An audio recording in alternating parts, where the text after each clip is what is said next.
We're live, and Roger's walking out of the room. I picked the wrong moment to press that start broadcast button, didn't I? Oh, well. Hey, everybody. Hello. Today, we're going to talk about brains. Today's episode of Daily Tech News Show is brought to you by the letter A and I. A and I? What? I don't get it. Is that some reference to some pop culture thing? Oh, you don't get the reference of today is brought to you by the letter? That's Sesame Street. Oh. A and I, Patrick? But what? Why I? So the letter A. Okay. AI? I, is it me? Oh. No, but then it's like the letters. A Yes, and I should have properly spoken English. Thank you. See, that's I'd use the plural letters. It's like those memes you see or these GIFs, with this is why you have to place your commas correctly. Oh my gosh, I'm so bad with commas too. Oxford comma man. Right. There must be one that is. Actually, is anyone not an Oxford comma person? I grew up in AP style, which does not use the Oxford comma. Yeah. The Oxford comma is the one that you put before the end.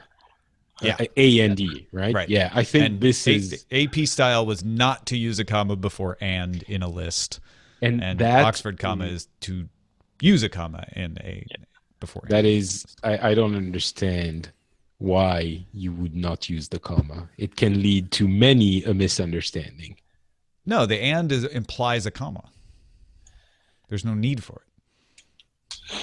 Well, usually AP style also did not allow you to use peanut butter and jelly in a list. So wait, how would you do that? Would you write PB and J like the, or just peanut butter? The sandwiches were peanut butter and jelly, lemon, and the Oxford comma rule in AP style only applied to lists of 3 or more. So the idea was you would rarely have lists of 3 that all had conjunctions. So you'd put the conjunction first in the list. So one example of the importance of commas, not AP or Oxford, but still, is let's eat grandpa or let's eat grandpa. Grandpa. Yes. Could lead to a lack of grandpa. Commas. They save lives. They save lives. That's a good one. That's a good one. Yeah. Commas do matter. BioCow's got the eats, shoots, and leaves. That's another good example. I'm just saying. I'm not saying it's right. I'm just saying AP style was no comma before and. Actually, I think there might have been a thing that said, if there would be confusion, you could use the comma, but still. But then... I know. Right. I know. Let's hey, man, it's style. All style systems have quirks like that. I guess so. Maybe there was a comma shortage back in the days of movable before type. The internet, before they were digital, is what you're saying? We're trying to save money on all those commas. It could have been just a spacing issue too, with typesetting. Yeah, actually, that's quite likely, right? Mm-hmm. I mean, there's a reason. We have a keyboard based on the limitations of mechanical, typewriter. Right. All right, shall we begin this show then? Oxford comma or no? Is that a proper use of or? I don't know. We're going to begin the show anyway. Here we go. Daily Tech News Show is powered by its audience, not outside organizations. To find out more, head to dailytechnewsshow.com/support. This is the Daily Tech News for Tuesday, March 28th, 2017. I'm Tom Merritt, Patrick Beja alongside from France today, correct?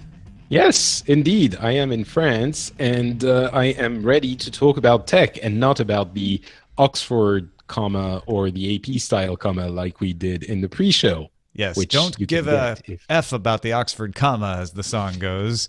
We're going to talk about neural lace. So we could either go arsenic and old lace or Stevie Nicks leather and lace with our pop culture illusions. Who knows where we'll end up? Stay tuned and find out. Let's start with a few tech things you should know. Google announced that Google Home and Google Wi-Fi will launch in the UK on April 6th. Both will be available for £129 each, and you can get a 2-pack of Google Wi-Fi for £229. I'm waiting for them to cross the channel, but with the Brexit, who knows when that will happen. Tinder launched a web version of its service called Tinder Online in Argentina, Brazil, Colombia, Indonesia, Italy, Mexico, Philippines, and Sweden, with plans to launch everywhere else soon. They made a big deal about how hard it is to design for the web and the desktop because they're so used to mobile apps. I thought that was an interesting reversal of the way things used to be. And how do you even swipe left or right on the screen? Like, if you can't touch it. What if you don't have a touch screen? You have to swipe with your mouse. The U.S. Commerce Department will remove China's ZTE from the trade blacklist after the company admitted to violating sanctions on Iran. So that whole thing is over. You can now safely buy from ZTE in the U.S. again. Now here are some more top stories. Facebook Stories is now available on Facebook itself. So if you're keeping track at home, folks, you have a Stories element now on WhatsApp, Instagram, Facebook Messenger, and now Facebook. They're all different. Stories lives above the news feed. And of course, like all the other stories and like Snapchat and everything, it lasts for 24 hours after you post. You can, with this new feature, choose to share a story directly into your timeline and news feed. You can also share stories privately with a direct feature. So it's kind of like, I don't know, messaging people in the Facebook app. Posts can be stills or video. They have a bunch of cool filter effects you can use. And the Facebook app will have a dedicated camera button now. So, yeah, stories. For a couple of things. First of all, I wonder if it's going to be confusing that you have a different set of stories for your messaging app or for Facebook Messenger and for Facebook proper. And the other thing is, when do you think the app Facebook Stories is going to be separated from the rest of the Facebook ecosystem? So you leaped one in front of me. I was wondering when the Facebook Stories would be able to have chat so that you can respond with more than just images. But yeah, then the next step after that is Facebook Stories is now its own app. They really want to treat Messenger. They don't even call it Facebook Messenger. They just call it Messenger. They really want to treat it as if it were its own thing, as if it were Instagram or WhatsApp. So in the Facebook mind, this isn't confusing at all. But a lot of us still think of Facebook Messenger as being the thing from Facebook, and you can still access it from within Facebook, unlike WhatsApp or Instagram. So, yeah, kudos to Snapchat for blazing this trail, because apparently it's good enough that everybody wants to mimic it. They want to make sure they have it available. They can always kill it if it doesn't work well enough. Or it's always been Facebook's strong suit to follow, the trends very astutely and to either buy up the actors that could be a threat to them in the future, or integrate the features that are popular, or do both, like WhatsApp. Yeah. And then the other question is, what happens if you do a story on Messenger and you watch, you try to get to it within the web version? I'm not sure exactly how it works, or now since you're going to have the stories, because the web version is unified. But you still go to a different, you still go out to a different tab, right? When you go to Messenger? Yeah, I guess. But so there are going to be, I think, I think they don't care about it because they realize that most people use it on the apps mobile. Anyway. Yeah, this is all with mobile in mind. They're not thinking about the desktop much. Of course they are, but Uber a little. Uber announced that it will withdraw service from Denmark on April 18th. The move comes in response to a new taxi law introduced in February, which would require drivers to have fare meters and seat sensors in all vehicles. Denmark has 2,000 Uber drivers and roughly 300,000 riders use Uber. This is a big deal. This is way bigger than pulling out of Austin, Texas, because of the background check law. This is pulling out of a lucrative country with, some pretty significant uptake, 2,000 drivers, 300,000 users. And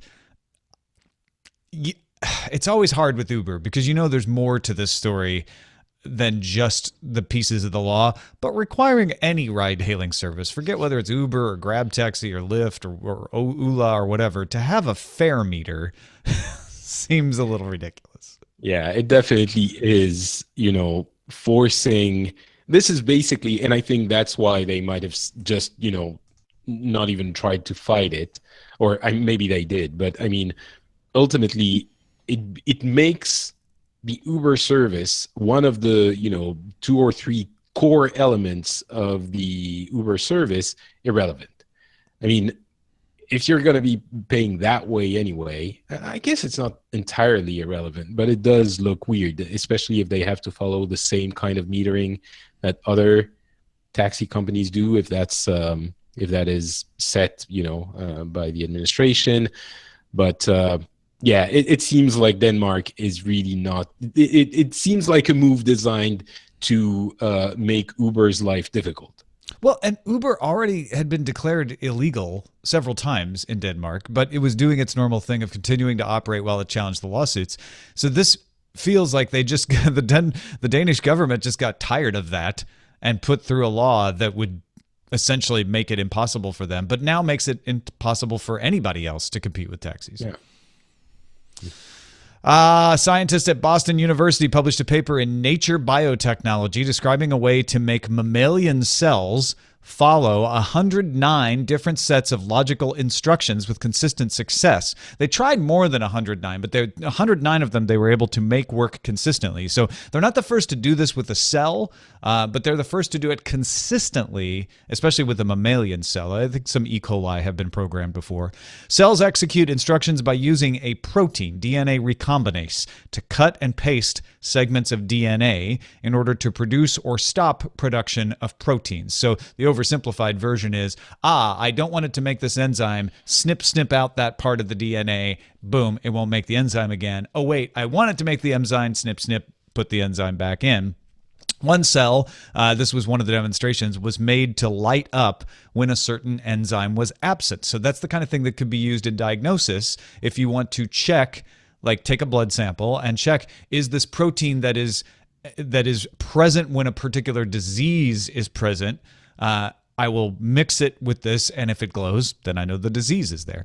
So you could have cells light up to aid diagnosis, and there are lots more complicated instructions it could carry out as well. They talk about in the paper teaching immune cells to target cancer so that you're only killing the cancer cells and not the cells around it, and helping yeast to more efficiently produce useful chemicals. I guess yeast is used to make a lot of perfume, but sometimes it's hard to tell when the yeast is winding down, and so this could help make that more efficient. We're hearing about the yeast producing useful chemicals, but what about the yeast producing useless chemicals? That's the story they don't want us to hear. Yeah.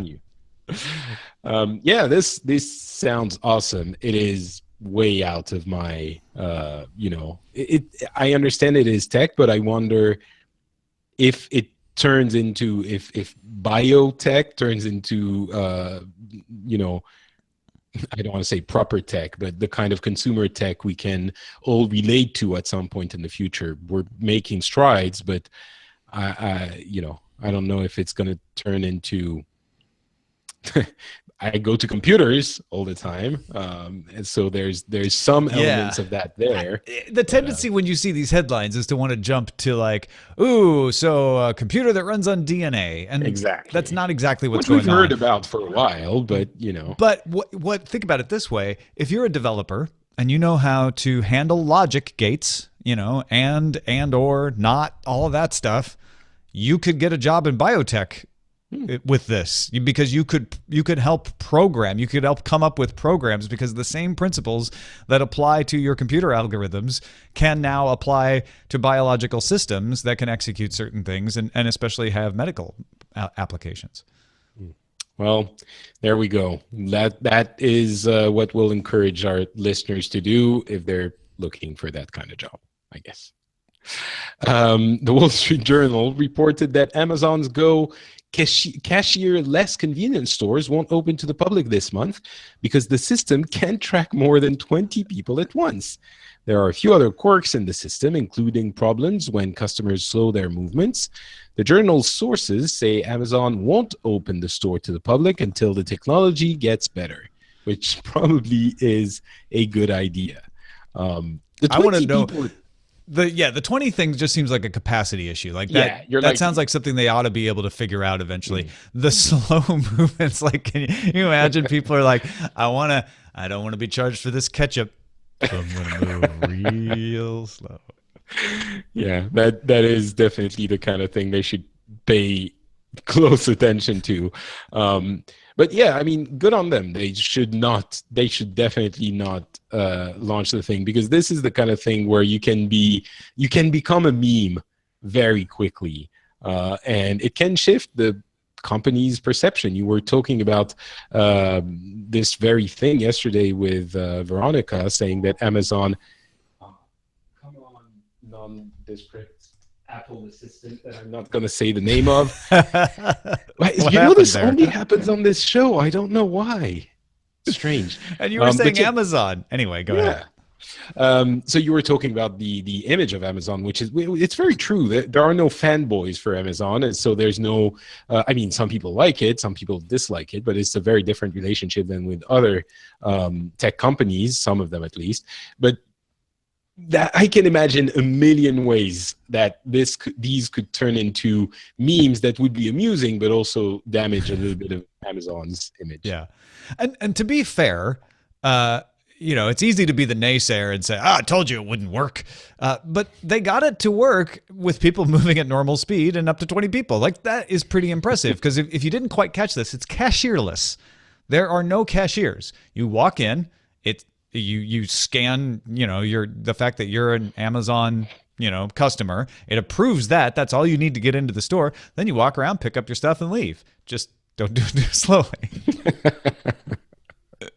And right now they're operating it with employees. So I assume that means that the employees have less incentive. I'm not going to say no incentive, but less incentive to try to game the system, or at least if they're gaming the system, they're doing it for beta testing reasons, not for malicious reasons. Yeah. Well, or maybe they did, but then it's like I'm testing the system. How am I have to imagine all the ways the people would try to. I wonder where the Amazon group the group Slack is, where they plan 21 people raids on the Amazon Go store.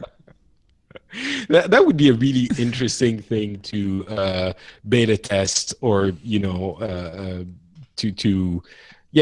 test the limits of. Like, if you're dancing around, does it pick it? Does it track you? If you're running around naked, does it track? Well, maybe not naked. Yeah. It's not going to get upset at that. No, maybe you still. It is a computer. And by the way, Accenture says it believes AI is going to become the primary way banks interact with customers within the next 3 years. Accenture is a research firm and did a survey of 600 top bankers, academics, and experts. And among those, 80% believe AI will revolutionize the way banks gather information and work with clients. That may sound a little vague, but they're saying very specifically, we think we're going to be using AI on the front lines of client interactions. The belief is that AI will allow for more personalized interaction. We often think of, they're going to automate it, so I'll have to work harder to talk to a human. But with the AI, at least the belief is, you won't feel disconnected. You won't feel that impersonal touch that you do when you're fighting through a phone tree, because the AI will actually be able to understand what you're asking and get you the information you need in a friendly way, have a little bit of personality. That will help banks scale their advisory business. And this is the part I found really interesting. They say right now, they can't really scale the human advice. There are things that humans are still the best at looking at your situation and helping you figure out complex questions, because they have so many resources devoted to hiring humans to ask the basic questions. If they get the AI to do that, then they can actually hire more advisors. So this will change the nature of jobs in banks, but it wouldn't necessarily eliminate them. Yeah, again, kind of what you were talking about yesterday. It's for how long, though? When does the AI? Probably not for in a the while. Near future. Yeah. But the thing is, the reality is, there is we already have that issue of automation. I think it's very easy to confuse the two. Automation and AI, I think there are some overlap. There's some overlap, but automation and phone trees and all of these kinds of things are already here. I don't think AI is going to make that part more automated. It's already automated. And yeah, but it can make it faster. No, exactly. The No, thing but I always hate with the phone tree is trying to guess which one is actually going to answer my question, because my question is usually more unusual than what the phone tree anticipates. Yeah. Like, if you want our store hours, press 1. Well, no, I don't. I could look that up on the web, right? So if you can just get to an AI which says, what can I help you with right off the bat, then you feel better because you're not waiting, and it can actually try to understand your question. So basically, the automation now is kind of dumb. And we need a little bit of intelligence in it, even if it's artificial. Exactly. And that's exactly what is, well, hopefully going to happen, because the automation, the frustration, the annoying part of it, we already have. It's not going to get worse, hopefully, because of AI, unless it's trying to mess with you. Yeah. And I like this idea that AI could also pick up some things that right now the phone tree just kicks you out to an operator for anyway, and freeing people up to do the more holistic advice. We're like, you have a question about your retirement or how to balance your investments, things that aren't just mechanical, that might require a little back and forth. There's still a role for humans there. I think that's the kind of thing that I like to see, because it bears out my belief, which is things that we can't afford to hire people to do now will become affordable if automation, makes some of these other things less resource intensive. You mean like every single time something has made arduous jobs automated? Well, right. So far, maybe this is the time I'm wrong. Maybe this is the one. Who knows? Hey, folks, if you want to keep up on the news, Daily Tech News Show is a great way to do it. But we know not everybody always has the full half hour to 40 minutes each day. That's why we also do Daily Tech Headlines. You get all the tech headlines of the day in less than 5 minutes. Okay, not all of them. There's way more that could fit in 5 minutes, but we give you our curated selection, human curated selection of what we think are the top headlines of the day in less than 5 minutes. You can subscribe at dailytechheadlines.com. So Elon Musk is backing a startup. We mentioned this briefly yesterday, called Neuralink, which is exploring devices to be implanted in the human brain and help your brain interface with artificial intelligence. You may have heard Musk refer to this kind of technology as neural lace. The idea is to create a high bandwidth direct connection between the computer and your brain. The company will focus initially on treatments for medical stuff. Epilepsy is already being treated with a similar, much less sophisticated, implantable device. They could treat depression. They could treat Parkinson's, has a similar treatment right now. Any disease that impedes communication. And that's where they're going to start. Musk commented on Twitter on Monday that a long Neuralink piece is coming to Wait But Why in about a week. He says, difficult to dedicate the time, but existential risk is too high not to. So a lot of people are taking this as, Elon Musk has been very critical of AI research, says it's very dangerous, maybe backing a startup that wants to allow us to work with the AIs, helps fight off AI apocalypse. But honestly, most of this is just about enhancing human cognition. It's about helping us speed things up.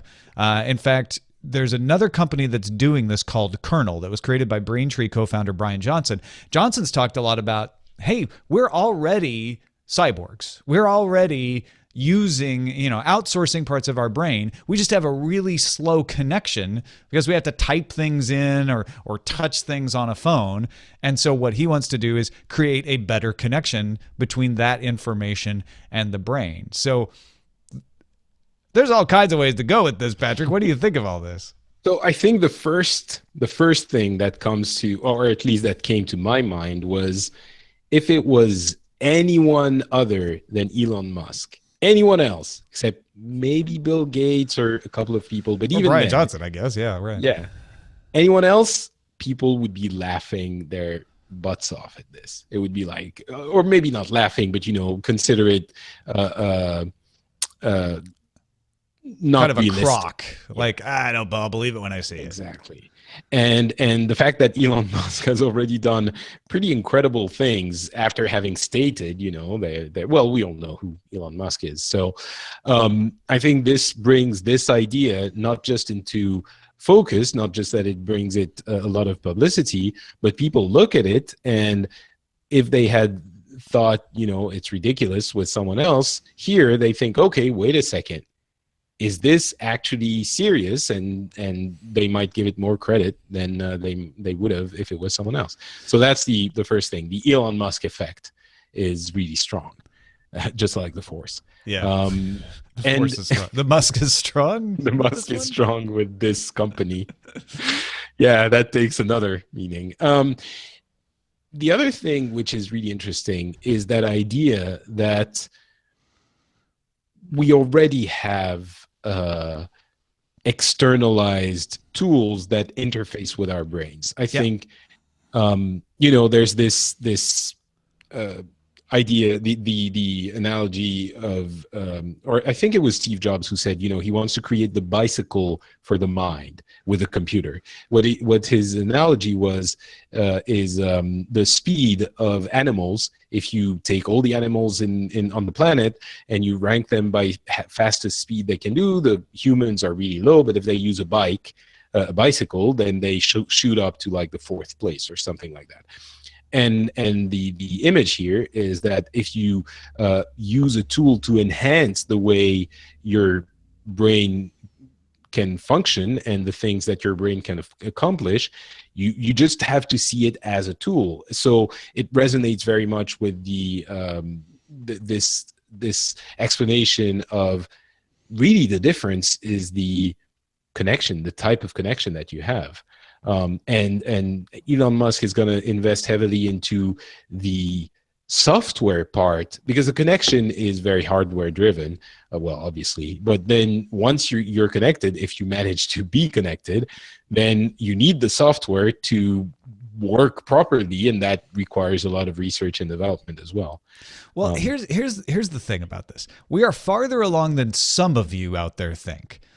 Miguel Nicolelis, for instance, has conducted experiments where he was able to let one, I can't remember if it was a rat or a mouse now, but one rodent control another one with its brain, with a direct connection.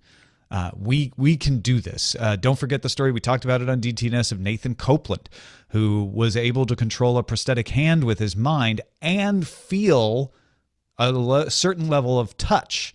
That's the big one. We have a lot of technology that can go out from the brain and control things, usually with external things, but being able to take signals in and interpret them is just beginning. Now, that said, we're also not nearly as far down the road on this stuff as maybe some of the others of you think, because you mentioned the hardware part of this. There's a lot of hand waving at that, because you got to figure out not only where to put the hardware, which requires you to know how the brain works and how the brain fails, but also how to put it in so that it's not dangerous. Brain surgery is dangerous. And so that expression, it's not brain surgery. Yeah, well, this is brain surgery. There's definitely, if even with all the faith I have in the Elon, I do think that this is going to be a longer view than his other crazy projects, like autonomous electric cars and rockets that take you to Mars or things like that. So that's how insane this kind of is. But there's also, as you mentioned, applications that are a lot closer than these far-flung ideas about actually interfacing the brain with a computer. The things like quote-unquote easy treatment, or the easy uses, like the treatments of some conditions like epilepsy and depression and things like that, they are in the realm of things that are happening now or going to happen soon. And so I think that's the anchor that brings this project of his into a more achievable time frame or concept, because the initial applications and what is going to be used to research more difficult uses are those things that are not about controlling something with your mind or making you feel something with your machine through your brain, but treating those conditions that can be managed that way. So that's why Neuralink is filed as a medical company in California. These are going to have medical applications. Now, the neural lace is real. That's not imaginary. There's a paper in Nature Nanotechnology about an ultrafine mesh that can merge into the brain to create what appears to be a seamless interface between a machine and your biological quote-unquote circuitry. It can be injected with a needle, and mice have survived the implementation and are thriving. That's still far away from being able to put it in humans, mind you. But it's not wholly imaginary, right? It's something that is actively being researched. So it's funny, like I'm of two minds, if you will, on this. On the one hand, I'm excited because this is all based on real science. It could go somewhere, and you need companies like Kernel and like Neuralink and maybe more to be working on them to get good minds together cracking the problem if you want this to happen. On the other hand, especially because Elon Musk is involved, a lot of the hype is going to be about AIs and implanting, and nobody will have to go to school anymore. You just implant an AI, and sure, maybe someday, maybe a long time down the road, but that's not the near-term development for this. So, okay, let's think just for a second about the far-flung future of very far away. Do you think this could be the first steps to serious cyborgization of humanity?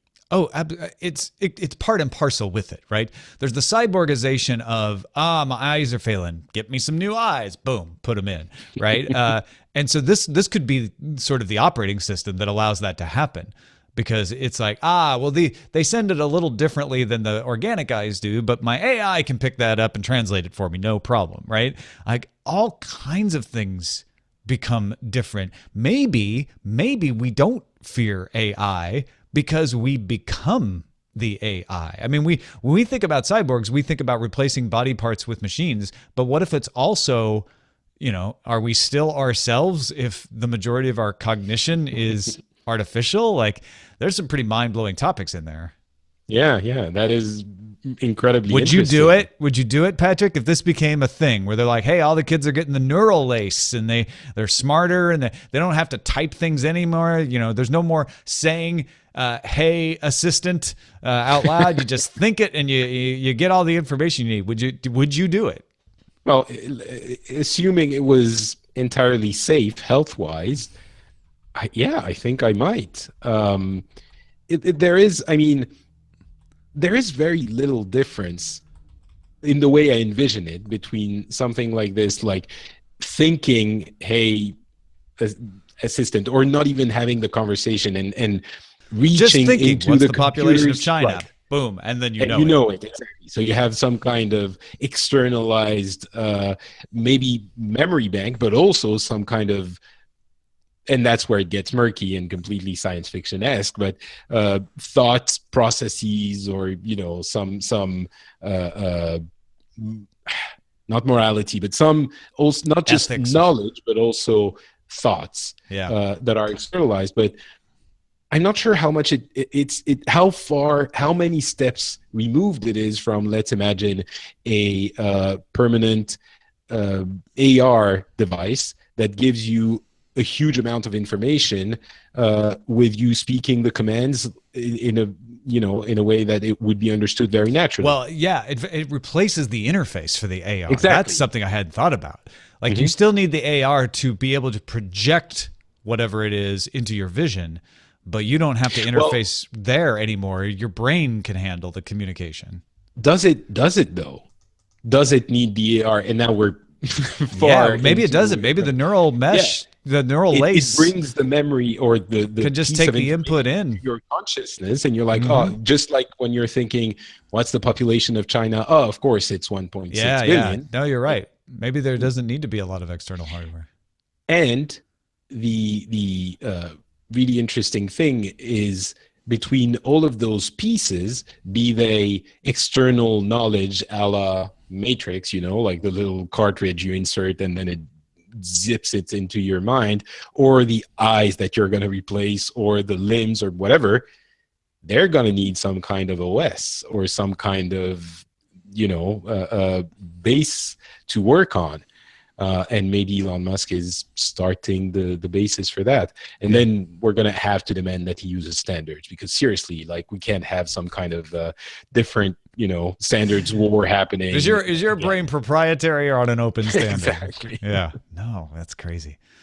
All right, let's get to some messages of the day, because we'd love to hear what you guys think about all this stuff too. Heather from South Carolina, who says definitely not a robot, wrote, "You and Veronica described Amazon's storefronts for furniture and appliances, and I realized why that concept sounded familiar. Not to date myself, I have a lot of childhood memories of mom and dad at service merchandise, looking at a sofa or a blender or a lamp and so forth. That was a way for you to get hands-on experience with something you might be reluctant to order from a catalog.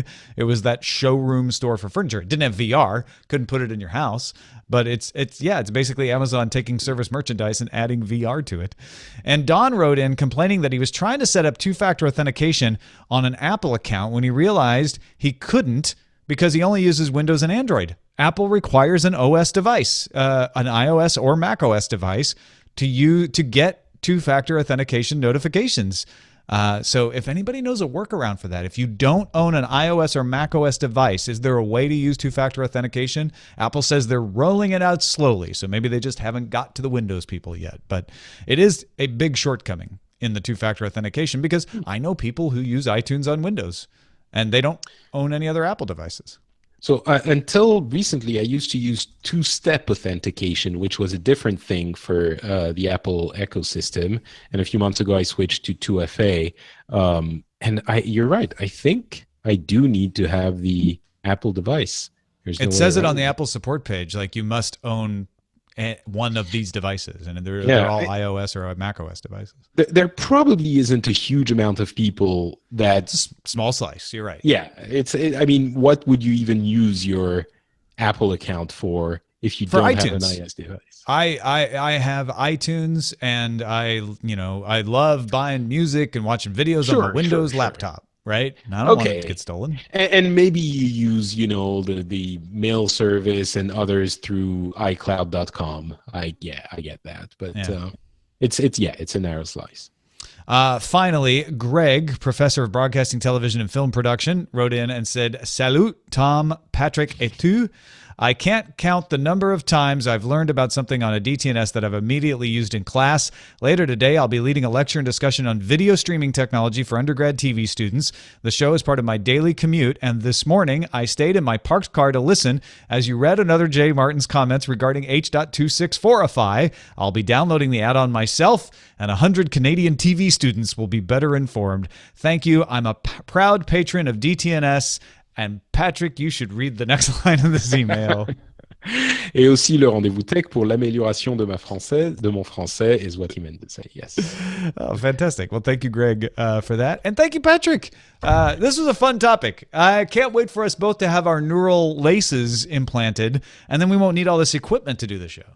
Oh, we won't need all of this equipment, but also the listeners won't need their equipment either. We'll just beam our consciousness into their, how fast will debates happen when you don't need to vocalize your ideas? It's all about bandwidth. Yeah. I hate arguing that guy. He's on a slow connection. We should have spent more time going into that part of the conversation. Yeah, we should. Anyway, if you want to follow me, you can go to frenchspin.com and you will find my shows there. The Phileas Club is one you might enjoy. We just had an episode where we discussed, among other things, the wonders of election systems where we have multiple parties and multiple candidates. And it will create strange results for the people who are living in the US, and some interesting results too. And if you want to follow me on Twitter, on Facebook, I am Not Patrick on both of those platforms. Thanks to everybody who gives a little value back to the show for the value they get from it, including so many of the folks at patreon.com/DTNS. We thank every single one of you for supporting the show. Our email address is feedback@dailytechnewsshow.com. We're live Monday through Friday, 4:30 p.m. Eastern at alphageekradio.com and diamondclub.tv. And our website is dailytechnewsshow.com. Back tomorrow with Scott Johnson. Talk to you then.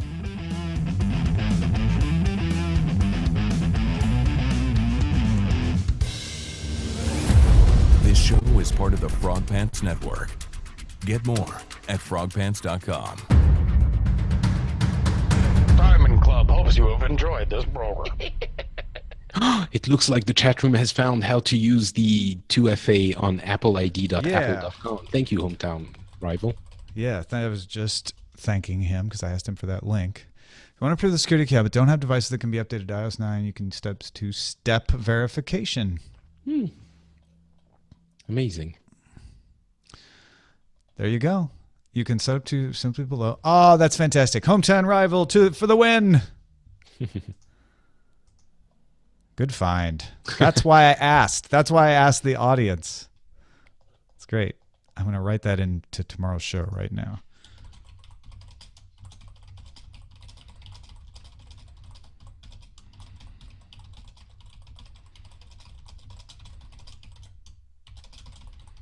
All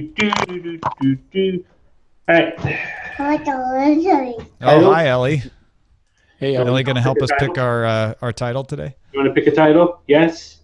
All right. So the top one is Uber is rotten in the state of Denmark. Oh, Ellie likes it. She likes a lot of things. Amazon's inconvenience store. Something? All right. Will Tinder online catch fire? Nothing. Picking your toes. I'd buy that and that and that for $1. It's a RoboCop reference. The Musk is strong. I knew that one was coming. Yeah, I don't know if that's necessarily the... This is brain surgery. I kind of like that one, yeah. Yeah, this is brain surgery. Internet of Brains, Snapbook. Uber doesn't fare well in Denmark.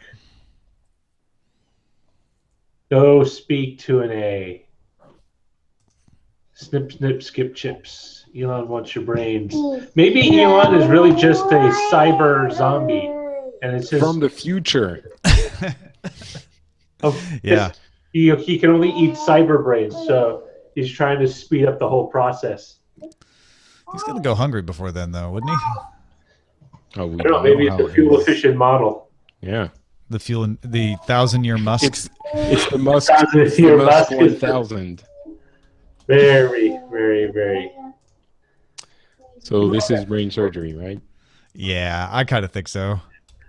This in all caps for the is, although in the blog post it won't matter, but this is brain surgery.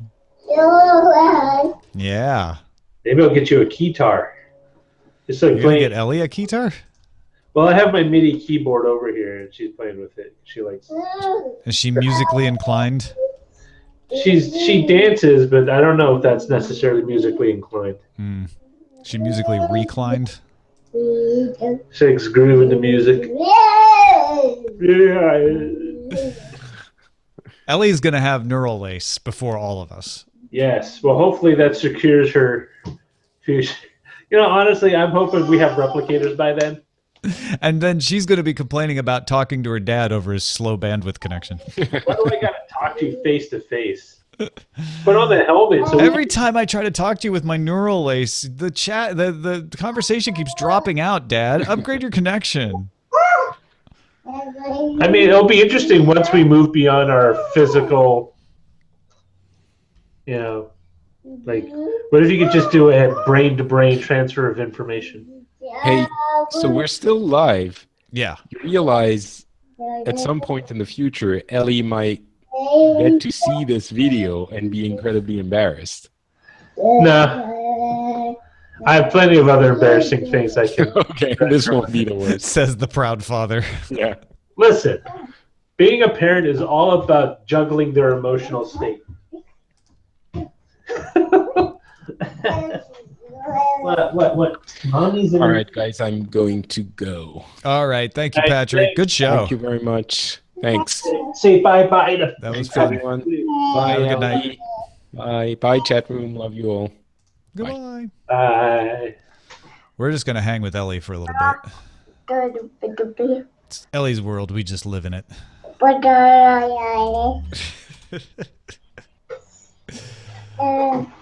She's a very loving child, Yeah, she is. She's also very talkative these days. which is great. I just want her to enunciate words.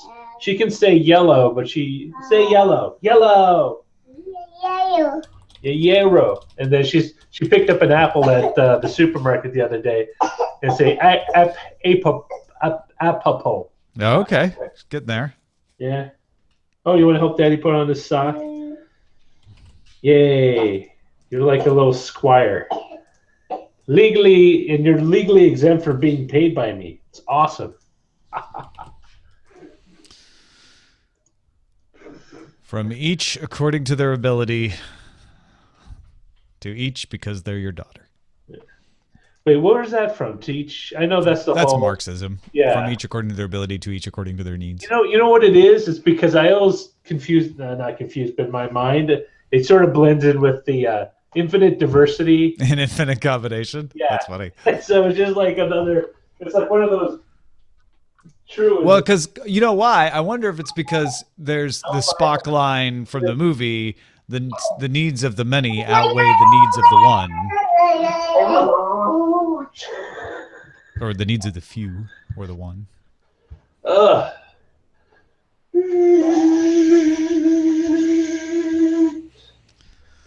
Daddy's back to normal.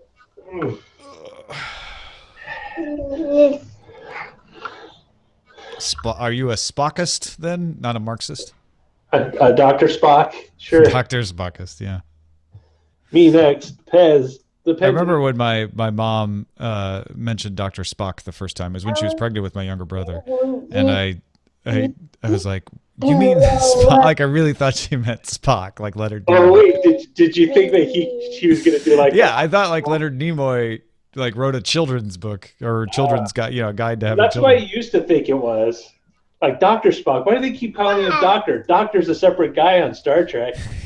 Not the Doctor. He's Commander Spock, not Dr. Spock. And then they showed me a picture and I said, wait a minute, that's not the guy. So not the guy.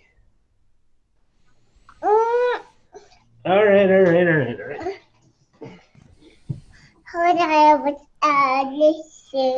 Watch your language.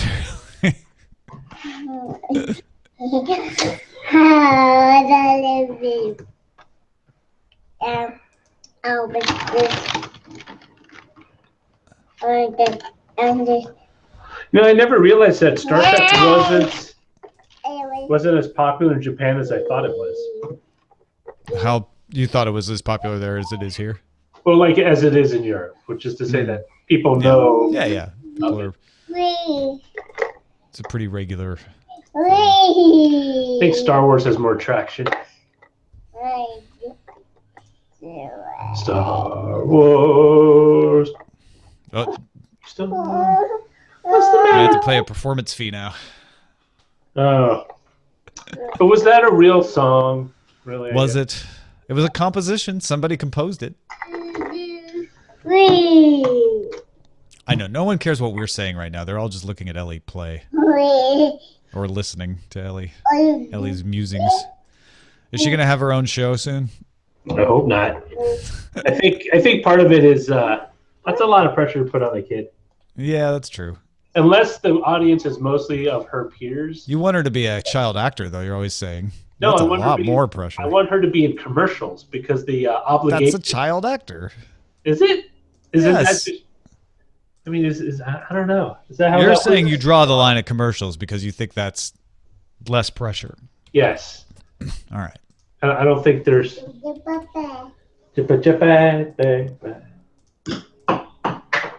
Oh. You don't want her to become Partridge Family type child actor. Well, I could travel around in a school bus. Granted, a modern one with seatbelts. None of this. Oh, kids could just. Well, supposedly, school bus seats are designed so you don't need seatbelts, which I think is kind of bogus. But maybe a. Do they have seatbelts on school buses now? On the short ones they've had? Ah. But I don't know about the long ones. Yeah, we never had seatbelts. We were told we had to stay in our seats. Yeah. But they were all padded and they were very tall. Yes. Yeah. And kids bounce a lot easier than adults. Yeah. Their bones are flexible. She can't. She's in the middle of a meeting. That's why you're here. Oh, there's a Rottweiler missing, or not missing, but on the loose in our neighborhood. I just got one of those next door notices. That would have freaked me out a while back. Missing a Rottweiler, I'd have been like, "Where's Django?"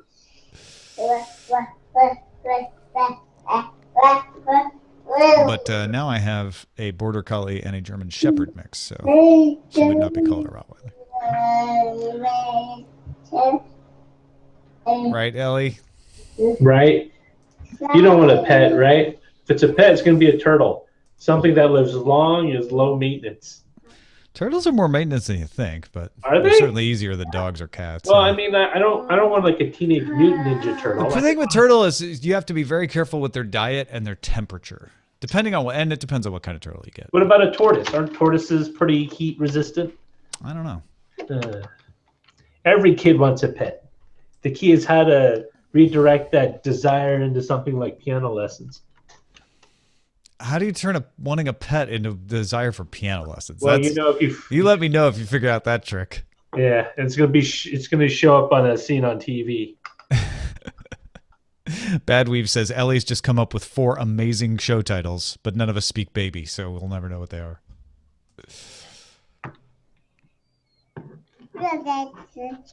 Turtles stink. I don't know if turtles stink. I thought the whole point of getting a reptile was that they don't. I had a girlfriend in Austin who kept a turtle. It didn't stink. I mean, not any more than any pet does. I mean, like if you let the turd sit around, yeah, it's gonna stink. But... Well, yeah, and all animals have a smell. That's part of pets. But I didn't think it was worse. Probably smelled less than a dog does. Want to play with daddy's? You can't really wash a turtle though. You can't give a turtle a bath. Yeah, which is great. That's less work for me. Yeah. I give her a bath. That's a lot of work. What about fish? Fish are the easy ones. Yeah, but you got to really clean the tank. You really got to maintain the tank. That's true with any pet, though. You're going to have to maintain something. I know. That's why a Tamagotchi or something versatile. You're just going to find her an Aibo on eBay, aren't you? Here's a potato.